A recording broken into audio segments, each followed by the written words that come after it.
Hey ladies and gentlemen, welcome back to the channel. As always, it is Nick here, back with your daily crypto news and analysis. And today we're going to be talking about Ripple and XRP, as well as the vast majority of crypto and finance. So let's just dive in. And let's start off with this tweet here from JT here to help one. So this is almost a week ago, right? A lot has changed, but we do see pro tip, financial headlines help immensely. Look to what the headlines are saying, then use your brain. Wall Street isn't interested in helping the little man. When you wake up to their charade, you learn quickly to take the opposite side of the propaganda. Today's headlines. Here we have NASDAQ, S&P, Dow mixed as mood remains largely risk-off ahead of jobs report. Then over here we do see S&P 500 ends lower as recession fears take center stage. Also, NASDAQ falls 1% as jobs data fuels worry over economy. Followed by, stocks haven't looked this unattractive since 2007. Then down here are some headlines from the top of the dot-com bubble. Many believe stocks had entered a new paradigm of the higher plateau. Meanwhile, Wall Street charlatans were selling their bags to the naive Main Street sheep who got slaughtered. Fear and greed are easily manufactured. And here we have the amazing future. What evolves, what endures.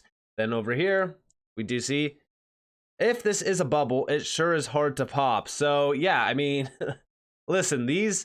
like the headlines and the mainstream media attention around these markets, around finance, you need to make sure that you are utilizing your brain. Yesterday, we talked about the White House basically saying that the banks were safe.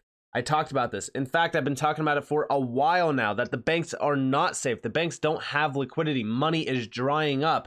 And I do believe that a large amount of money is actually coming over to crypto due to the fact that people are trying to get away from the big banks and they want to actually bank themselves. It's a huge bullish narrative, if you will.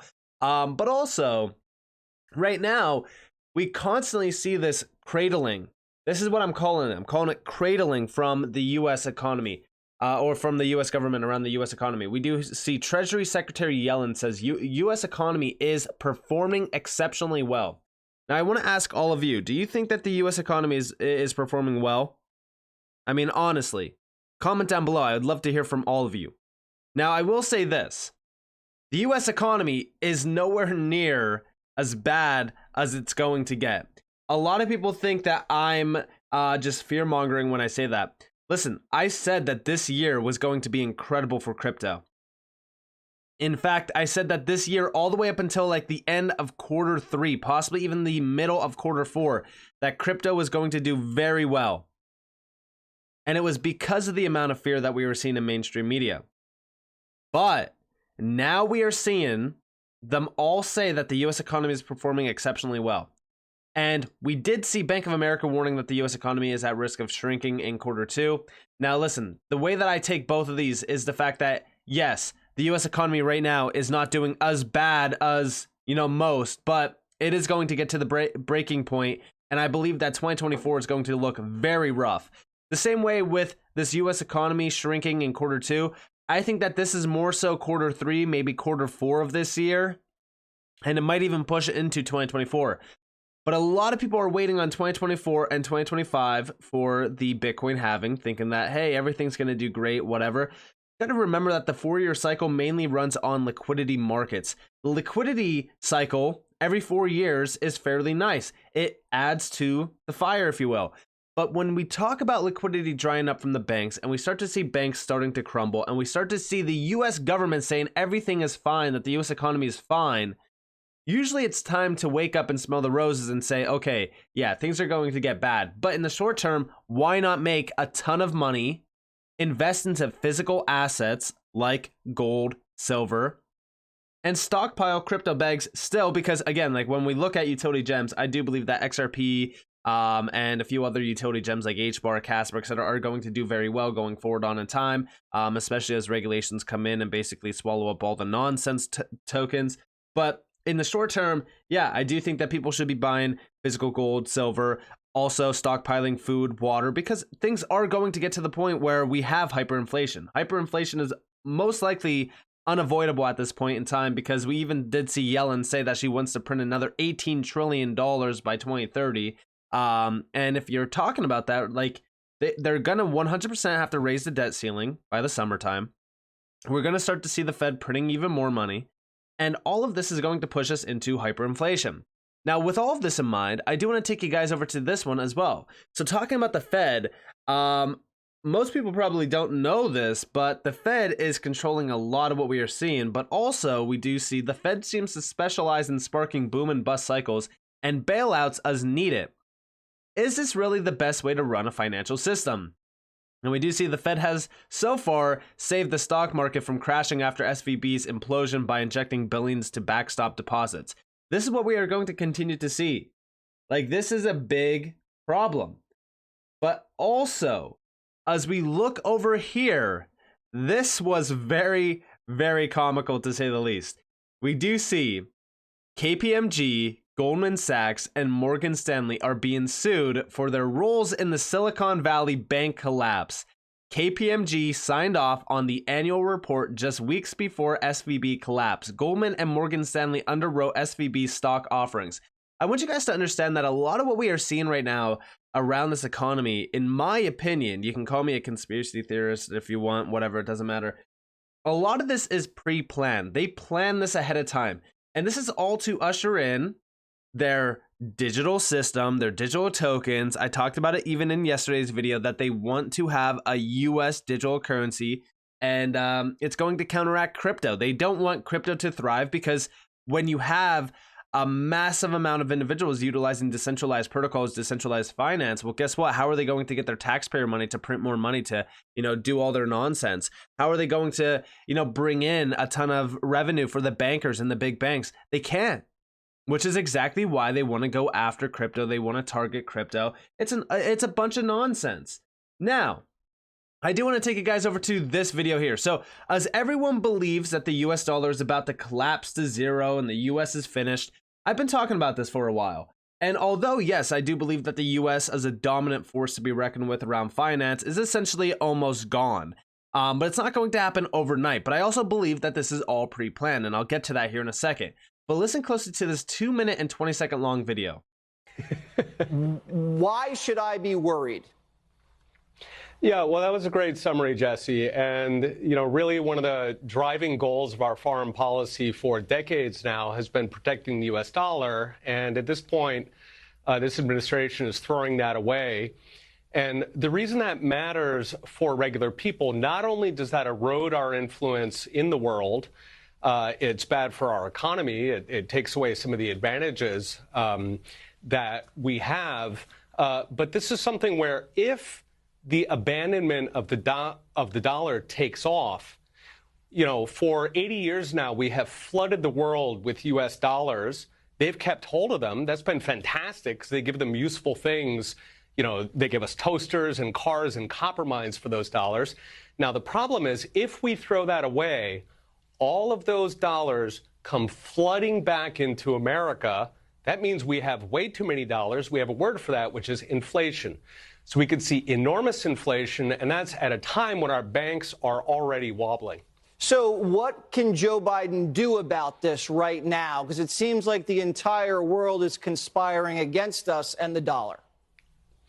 Yeah, there's two things. One of them we have been trying to get him to do for a long time, which is cut the spending. The inflation right now for the past, year and a half, Americans have been suffering, highest inflation in 50 years because of all the government spending. Forget raising, interest rates, forget all these shenanigans with the banks, cut the spending. Number two is we need to learn to mind our own business.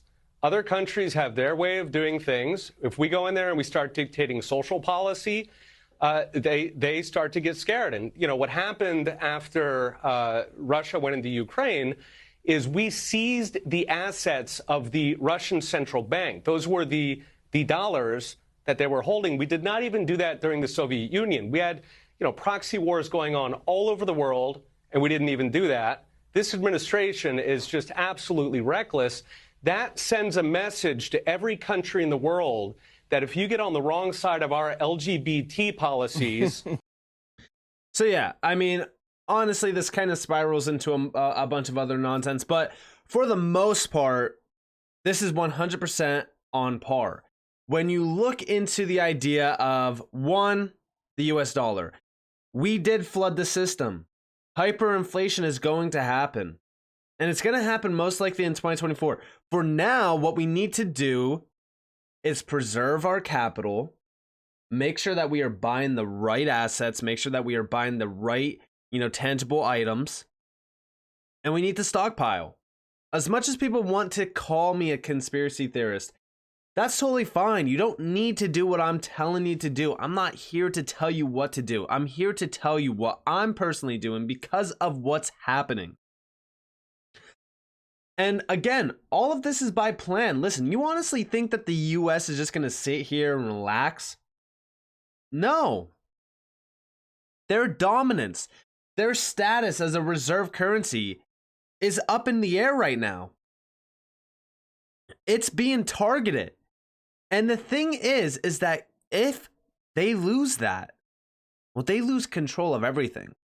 Do you honestly think that they're going to let that happen?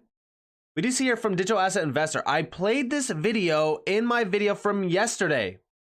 Digital currency wars and national security crisis stimulation, streamed at Harvard 3 years ago. We're supposed to believe the US is just helplessly watching the BRICS destroy the dollar? If they were wargaming this publicly 3 years ago, what were they planning for decades before in secret? Digital currencies didn't just happen, folks.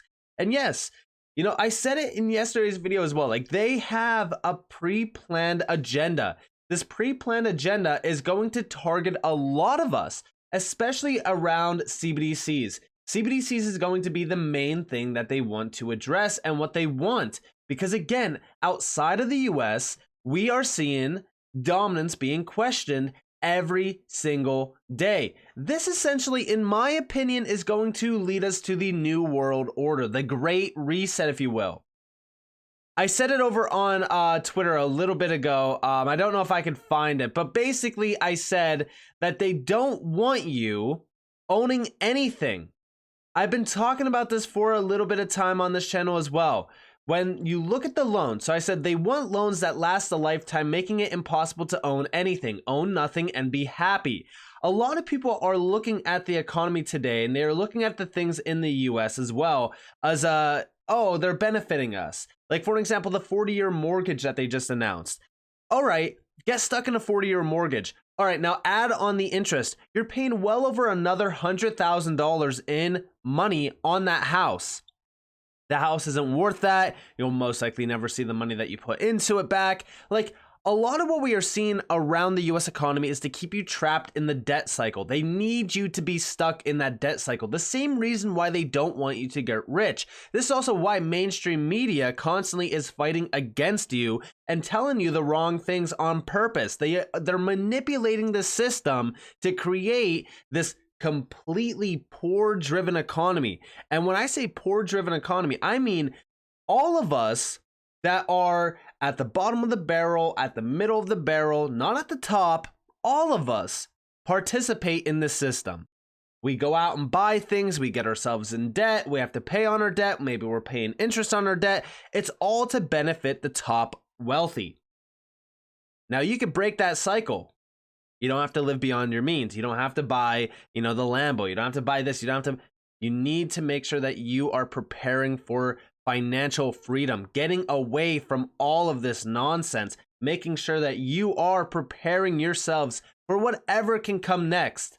And again, I don't know if we're guaranteed to see hyperinflation. I don't know if we're guaranteed to see a collapse of the system.